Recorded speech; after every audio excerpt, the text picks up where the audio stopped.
Welcome to bKash IQ. উচ্চ মাধ্যমিক তৃতীয় সেমিস্টার তোমাদের সামনে উপস্থিত করা হলো এমন একটি দুর্দান্ত ক্লাস যেখানে 2026 সালে তোমরা যারা পরীক্ষা দিতে চলেছো অর্থাৎ 2026-27-এ ভীষণ ইম্পর্টেন্ট হতে চলেছে শাহমাতুল ইয়াতিম। অর্থাৎ ইউনিট ওয়ানে টোটাল তোমাদের 10 নম্বর রয়েছে। এই ইউনিট ওয়ানের যে 10 নম্বর রয়েছে তার মধ্যে একটা মাত্র গল্প তোমাদের সামনে উপস্থিত করা হলো যেখানে হচ্ছে শাহমাতুল ইয়াতিম যার নাম। এইখান থেকে টোটাল তোমাদের 3 থেকে 4খানা প্রশ্ন আসবে 200% গ্যারান্টি। আর এই যে সমস্ত কোশ্চেনগুলো দেওয়া রয়েছে সমস্ত কোশ্চেন কিন্তু এই নোট থেকে দেখতে পাচ্ছ, তোমাদের হাতে কোশ্চেন রয়েছে যেখানে কিন্তু দেখতে পাচ্ছ 40-এর মধ্যে 40 পেয়েছে এই স্টুডেন্টটা। ঠিক আছে, আশা করি কিছু একটু বুঝতে পারছো। হ্যাঁ, ছোট্ট ক্যামেরা রয়েছে তাই দেখানোর চেষ্টা করছি।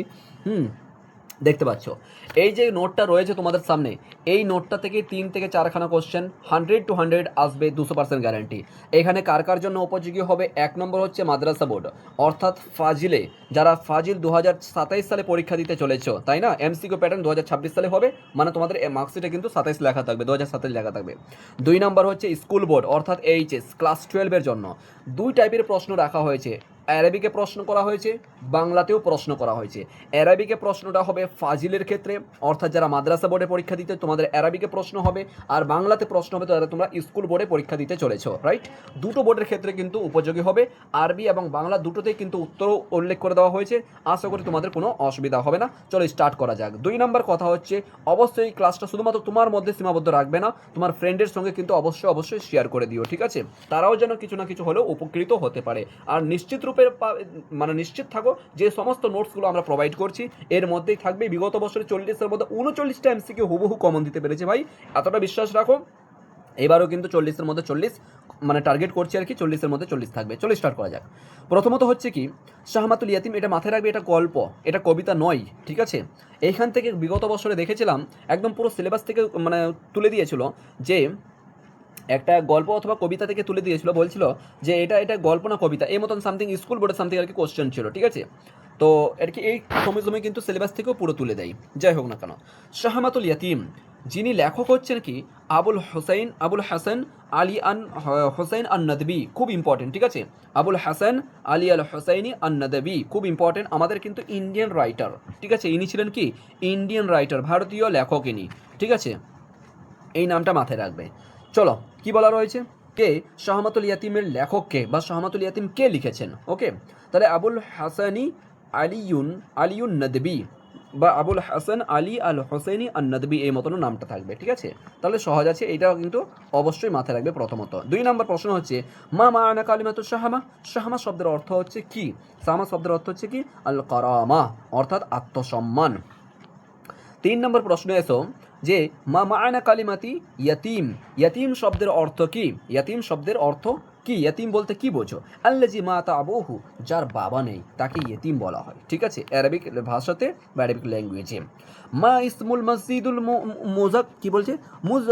মাজকুরা ফিল কাসিদা, অনেক ছোট হয়ে গেছে, চশমার পাওয়ারও কমে গেছে, ঠিক আছে? কি বলা আছে? মাসমুল মসজিদ, মানে সেই মসজিদের নাম কি যেটা জিক্রি করা হয়েছে, যেটা বলা হয়েছে ফিল কাসিদা, কাসিদার মধ্যে, মানে গল্পের মধ্যে যে মসজিদের কথা বলা হয়েছে সেই মসজিদের নাম কি? তাহলে সেটা হচ্ছে কি মসজিদে নববী। যখন তোমাদের টেক্সট পড়িয়েছিলাম সেখানে কিন্তু স্পষ্ট বলেছিলাম এই নামটা আসার প্রবল সম্ভাবনা আছে, মসজিদে নববী, ঠিক আছে? খুব ইম্পর্টেন্ট এটা। তারপরে কি বলা আছে? আইনা আইনা ইয়াকাউল মসজিদুন নববী, মসজিদে নববী কোথায় অবস্থিত, কোথায় আছে? সেটা হচ্ছে কি মদিনাতুল মুনাওয়ারা, মদিনা আল মুনাওয়ারাতে অবস্থিত আছে, খুব ইম্পর্টেন্ট, ঠিক আছে? মা মা'না কালিমাতু সূরা, সূরা শব্দের অর্থ কি? এটা হচ্ছে কি মনজর বা দৃশ্যকে বোঝানো হয়। এখানে সূরা শব্দের অর্থ হচ্ছে কি মনজর, ঠিক আছে? দৃশ্যের কথা বলা হয়, ঠিক আছে? এরপর চলে এসো 7 নম্বর প্রশ্ন হচ্ছে, আইনা কানা নবী সাল্লাল্লাহু আলাইহি ওয়াসাল্লাম হিনা দাআ ইলাল্লাহি, কোথায়? এই লাইনটাও খুব ইম্পর্টেন্ট, বিশেষ করে মাদ্রাসা বোর্ডের জন্য, ঠিক আছে? আইনা কানা, কোথায়, কোন জায়গাতে, ঠিক আছে? কথা বলা হচ্ছে কি আল্লাহ রাসূল সাল্লাল্লাহু আলাইহি ওয়াসাল্লাম যখন আইনা কোথায় ছিলেন, কানা মানে ছিলেন, আইনা কানা কোথায় ছিলেন নবী করিম সাল্লাল্লাহু আলাইহি ওয়াসাল্লাম হিনা দাআ ইলাল্লাহি, যখন মানুষকে আল্লাহর পথে অর্থাৎ সৃষ্টিকর্তার পথে যখন মানুষকে ডাকছিলেন, তখন নবী করিম সাল্লাল্লাহু আলাইহি ওয়াসাল্লাম কোথায় ছিলেন? তাহলে এটা হয়ে যাবে কি ফি মক্কাতুল মুকাররমা, তখন কিন্তু মক্কাতুল মুকাররমার মধ্যে অবস্থিত করেছিলেন ছিলেন, মানে মক্কার মধ্যে ছিলেন। প্রথম সাজেশন করব, দেখবে অ্যারাবিকে যাও, অ্যারাবিকে যে আমাদের প্লেলিস্ট রয়েছে বা কোর্স রয়েছে সেখানে ক্লিক করবে। অ্যারাবিকের যে আগে সাহমাতুল ইয়াতিমের যে মানে গল্পটা রয়েছে সেটা কিন্তু টেক্সট বইটা অবশ্যই তোমরা কিন্তু একটুখানি পড়ো। খুব সহজ সরলভাবে কিন্তু মিনিং করে দিচ্ছি, খুব সহজে কিন্তু তোমাদের মুখস্থ থাকবে, মনে থাকবে, অসুবিধা হবে না, ঠিক আছে। ভালো রেজাল্ট করতে গেলে কিন্তু টেক্সট আগে চাই, ঠিক আছে। ভালো রেজাল্ট করতে গেলে কিন্তু টেক্সট আগে পড়তে হবে, একটু মাথায় রাখো, হ্যাঁ। 8 নম্বর প্রশ্ন দেখো, তারপর কি বলা হচ্ছে, মাজা দা নবী সাল্লাল্লাহু আলাইহি ওয়াসাল্লাম আন-নাস, নবী করিম সাল্লাল্লাহু আলাইহি ওয়াসাল্লাম মাজা দা নবী সাল্লাল্লাহু আলাইহি ওয়াসাল্লাম আন-নাস, মানুষজনকে কিসের দিকে আহ্বান করতেন, ঠিক আছে। মানুষদেরকে কিসের দিকে আহ্বান করতেন। এলাল্লাহি শব্দটা থাকতে পারে 1 নম্বর, এলাল্লাহি থাকতে পারে, ঠিক আছে, এলাল্লাহি থাকতে পারে, অথবা থাকতে পারে এলা তাওহীদ, এই শব্দটাও থাকতে পারে। দুটো দিক দিয়ে বুঝবে, আল্লাহর দিকে ডাকছিলেন অথবা তাওহীদের দিকে ডাকছিলেন, ঠিক আছে। মাজা দা নবী সাল্লাল্লাহু আলাইহি ওয়াসাল্লাম, নবী করিম সাল্লাল্লাহু আলাইহি ওয়াসাল্লাম কিসের দিকে বা কার দিকে ডাকছিলেন বা মানে আর কি মানুষদেরকে আহ্বান করছিলেন, তাহলে কোন দিকে, ইলাল্লাহি তাআলা, আল্লাহর তরফ থেকে, ওকে, আল্লাহর দিকে, অথবা কি হবে যে ইলা তাওহীদ, এটাও অপশন থাকতে পারে। দুটোই কিন্তু অবশ্যই তোমরা খাতায় লিখে নিবে, হ্যাঁ। এরপর 9 নম্বর প্রশ্ন চলে এসো। 9 নম্বর প্রশ্ন হচ্ছে, মিনাল লাযীনা গাযিবু মিন দাওয়াতিন নবী সাল্লাল্লাহু আলাইহি ওয়াসাল্লাম, যে নবী করিম সাল্লাল্লাহু আলাইহি ওয়াসাল্লামের দাওয়াতের কারণে রাগান্বিত হয়েছিল, ঠিক আছে। গাযাবা ইউগাযিবু শব্দের অর্থ হচ্ছে রাগান্বিত হওয়া। মান, ঠিক আছে, মান কে, এটা বলা যেতে পারে, হ্যাঁ, মান কে বা কারা রাগান্বিত হয়েছিল নবী করিম সাল্লাল্লাহু আলাইহি ওয়াসাল্লামের দাওয়াত দেওয়ার কারণে। কারা, কুফফারে কুরাইশ, কুরাইশ সম্প্রদায়ের অথবা কুফফারে কুরাইশরা, ঠিক আছে, এরা কি হয়েছিল, রাগান্বিত হয়েছিল। খুব সুন্দর, এগুলো অলরেডি কিন্তু সচরাচর আমরা এদিকে ওদিকে শুনে থাকি, জলসাতে বলো বা কোথাও বৈঠকখানাতে বলো, তাই না, শুনে আছি। অবশ্যই এগুলো তো একবার করে পড়লেই হয়ে যাবে, অসুবিধা নেই। এটা পুরো কিন্তু নবী করিম সাল্লাল্লাহু আলাইহি ওয়াসাল্লামের জীবনী, আত্মজীবনী থেকে নেওয়া হয়েছে। এই মানে এইটা শাহমাতুল ইয়াতিমটা খুব সহজ রয়েছে, ঠিক আছে, খুব মনে থাকবে। নবীর জীবনী যদি কেউ শুনে থাকো, যদি আর কি কেউ পড়েছো, তাহলে অবশ্যই কিন্তু এগুলো কোনো কোশ্চেনই মনে হবে না তোমার কাছে, বুঝতে, একবার করে পড়লেই মাথায় থাকবে। তারপরে কি বলেছে, লিমাজা গজিবু মিন হাযিহি দাওয়া, এখানে বলা হচ্ছে দাওয়াতের কারণে কারা রাগান্বিত হয়েছিল। লিমাজা, আচ্ছা কেন রাগান্বিত হয়েছিল, লিমাজা কেন, গাজিবু তারা রাগান্বিত হয়েছিল, মিন হাযিহি দাওয়াহ, এই যে আহ্বান করা, এই যে আহ্বান যে করেছিল, দাওয়াত দিচ্ছিল, এর কারণে কেন তারা রাগান্বিত হয়েছিল। বলছে কি, লিইবাদাতিহিম আসনাম, তারা মানে কোন সম্প্রদায় এই দাওয়াতের প্রতি কেন রাগান্বিত হয়েছিল, কারণ যে তারা কি করেছিল, আসনামের পূজা করত, মানে ওই মূর্তি পূজা করত। মূর্তি পূজার করার কারণেই কিন্তু তারা বলছে, যে তোমরা টেক্সট বইটা পড়লে বারবার বলছে, টেক্সট বই কিন্তু আগে পড়বে, যে ওখানে উল্লেখ আছে যে তারা মূর্তি পূজা করছিল। ওখানে ওই কুরাইশ সম্প্রদায়, তার পাশাপাশি কিন্তু নাম মনে হয় কারো উল্লেখ করে না, আমার ঠিক একটুখানি মাথায় আসছে না ঠিক, তবে কুরাইশ সম্প্রদায় কিন্তু ওখানে বলছিল যে আমরা আমাদের পূর্বপুরুষ থেকে কিন্তু আমরা মূর্তি পূজা করে আসছি, ফলেই কিন্তু নতুন একটা ধর্ম বা নতুন আল্লাহর দিকে, সৃষ্টিকর্তার দিকে আহ্বান করার জন্যই কিন্তু তারা রাগান্বিত হয়ে যায়, ঠিক আছে। খুব সুন্দর সুন্দর কথাগুলো আছে, কিন্তু অবশ্যই তোমরা এগুলো একটু দেখবে, টেক্সট বইটা কিন্তু পড়বে একবার, হ্যাঁ। 11 নম্বর প্রশ্ন এসো, একটুখানি স্পিড করবো, প্রায় 30টার মতো কোশ্চেন রয়েছে। এই 30টা কোশ্চেন থেকে মাত্র 3টা কোশ্চেন আসবে, ঠিক আছে। এবার মনে করতে পারো যে 30টা জন্য 3 নম্বর প্রশ্নের জন্য 30টা প্রশ্ন করতে হবে। দেখো একটা কথা মাথায় রাখো, এমসিকিউ মানে টেক্সট ধরে পড়া, ঠিক আছে। তোমাদের গল্পটাও কিন্তু অনেক বড় রয়েছে, প্রায় 3টা পেজ রয়েছে, তাই না। টেক্সটটাকে আমি নিয়েছি 3টা পেজ প্রায় রয়েছে, তাহলে 3টা পেজ মানে ভীষণ গল্প, তার মানে কত প্রশ্ন হবে একটু বুঝতে পারছো। এবার এটা ধরে রাখো, এটা পড়ালাম না, এটা প্রশ্ন চলে এই মতন তো নয়, প্রত্যেকটা কিন্তু জায়গাতে আমরা চেষ্টা করছি। তবে লাস্ট অ্যান্ড ফাইনাল সাজেশন খুব শীঘ্রই আমরা বের হবে, সেটা কিন্তু ফলো করবে, ঠিক আছে। আমাদের খুব শীঘ্র লাস্ট মিনিট সাজেশন বের হবে, সেখানে মাত্র যে কয়েকটা করে প্রশ্ন দেওয়া হবে সেগুলো কিন্তু যথেষ্ট উপযোগী হবে। কি বলা হচ্ছে, মান বানাল কাবাহ, কাবাকে তৈরি করেছেন, এটাও কিন্তু টেক্সটের মধ্যে আমরা পেয়ে যাব, ইব্রাহিম ও ইসমাইল আলাইহিস সালাম। নেক্সট, কম কানা আদদুল আসনাম, ভেরি ইম্পর্টেন্ট, যদি 2025, 27, 26-এ যদি না আসে, তাহলে তারা 27-এ কিন্তু আসার প্রবল সম্ভাবনা রয়েছে। এটা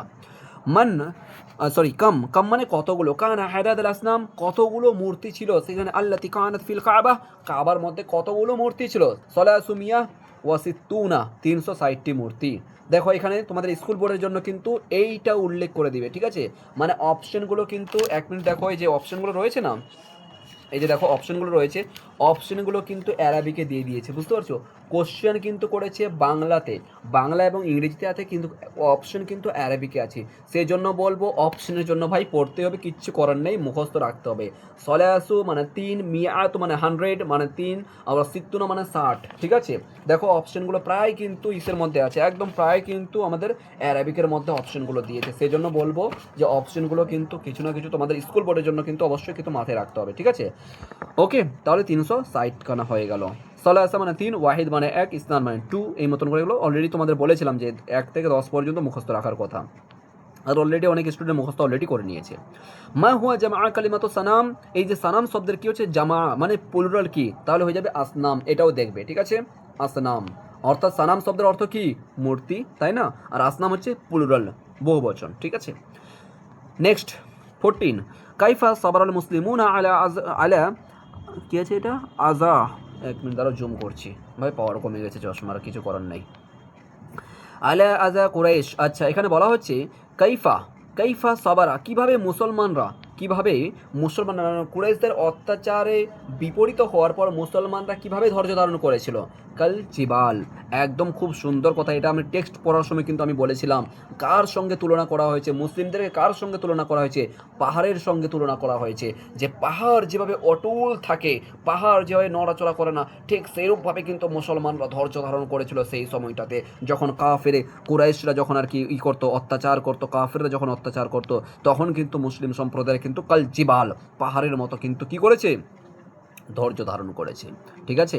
এরপর চলে এসো মা মা আনা কালিমাতু জিবাল, জিবাল শব্দের অর্থ কি, পাহাড়, অলরেডি, ঠিক আছে, বহু বচনে কিন্তু অলরেডি দেওয়া হয়েছে, একবার দেখে নেবে, ঠিক আছে। এরপর চলে এসো কাইফা কানাত মাআহু, দেখো অনেকগুলো প্রশ্ন রয়েছে, আমি জাস্ট একবার ছোট্ট ছোট্ট করে উপরে যাচ্ছি, আর মানে ক্লান্ত হয়ে গেছি অলরেডি, পরপর 3টা ক্লাস আমি রেকর্ড করেছি, ঠিক আছে, তো ক্লান্ত হয়ে গেছি, তোমরা একটুখানি দেখে নাও পোস্ট করে করে, আমি এই মতন করে দিচ্ছি, ঠিক আছে। অলরেডি অনেকগুলো প্রশ্ন রয়েছে, যথেষ্ট উপযোগী প্রশ্নগুলো, ঠিক আছে। পরবর্তী ক্লাসে আমি অবশ্যই তোমাদের সামনে প্রশ্নগুলো নিয়ে আলোচনা করব, হ্যাঁ, তোমরা একবার জাস্ট চোখ বলিয়ে নাও, স্কুল বোর্ড মাদ্রাসা বোর্ড দুটোই ক্ষেত্রে কিন্তু খুব উপযোগী হবে এই প্রশ্নগুলো, ঠিক আছে। কারণ দেখো তোমাদের গল্পটাও কিন্তু অনেক বড় রয়েছে, হ্যাঁ, তোমাদের গল্পটাও অনেক বড় রয়েছে, ফলেই কিন্তু আমরা যতটা পেরেছি, এই যে এই নামটা ভীষণ ইম্পর্টেন্ট। স্মল ভাই তো বলছি না, প্রত্যেকটা জিনিস কিন্তু খুঁটিয়ে খুঁটিয়ে কিন্তু উপস্থাপন করার চেষ্টা করেছি আমরা, ওকে, প্রত্যেকটা জিনিস, প্রত্যেকটা যেটা প্রশ্নে আসার খুব ইম্পর্টেন্ট বিষয়গুলো, সেগুলো কিন্তু আমরা উপস্থাপন করার চেষ্টা করেছি। এই যে দেখো যে 2 এতিমের জায়গাটি, তাদের নাম কী ছিল, সাহাল ও সোহেল, ঠিক আছে, খুব ইম্পর্টেন্ট এটা, ওকে। তারপরে কি বলা হচ্ছে, কাঁচা ইট, হ্যাঁ এটা বিশেষ করে এই মাদ্রাসা বোর্ড দেখতে পারো, ঠিক আছে, স্কুল বোর্ডে আসবে না, এটুকু আমি শিওর। উসমান ইবিন আফফান, ঠিক আছে, পরবর্তী সময় মসজিদে নববীর সম্প্রদায়, যে এটা স্কুল বোর্ড মাদ্রাসা বোর্ডের জন্য দুটোই কিন্তু উপযোগী, ঠিক আছে। পরবর্তীতে হযরত ওসমান রাদিয়াল্লাহু তাআলা আনহু কিন্তু এটা কী করেন, পরিপূর্ণ করেন, বা এটাকে এক্সপেনশন বা বড় করেন, এটাকে বিস্তার করেন আর কি, বড় করেন এটাকে, মানে মসজিদটাকে, ওকে ওকে ওকে ওকে 36, বাস 36 নম্বর প্রশ্ন পর্যন্ত আছে, ঠিক আছে। এই প্রশ্নগুলো অর্থাৎ এই নোট পেতে গেলে কিন্তু অবশ্যই আমাদের যে হেল্পলাইন নাম্বার রয়েছে, এই নাম্বারে কিন্তু তোমরা হোয়াটসঅ্যাপ করবে, কোথায় গেল নাম্বারটা, পালিয়ে গেছে কোথায়, এই নাম্বারে হোয়াটসঅ্যাপ করবে, বলে দিচ্ছি 81, অথবা ডিসক্রিপশনে দেখো, ডিসক্রিপশন নাম্বার দেওয়া রয়েছে, সেইখান থেকে তুমি যোগাযোগ করতে পারো, অথবা মুখস্থ করে নাও 8100 19 19 16, বা সহজ নম্বর, ঠিক আছে, 8100 19 19 16, বলো 8100 19 19 16, ঠিক আছে। তোমার ভাই বোনদের কাছে শেয়ার করবে, যারা অলরেডি তোমার সঙ্গে উচ্চ মাধ্যমিক দিতে চলেছে বা ফাজিলের পরীক্ষা দিতে চলেছে, তাদের সঙ্গে শেয়ার করো। অল দ্য বেস্ট, পরবর্তী ক্লাসে দেখা হবে, ঠিক আছে, থ্যাংক ইউ সো মাচ।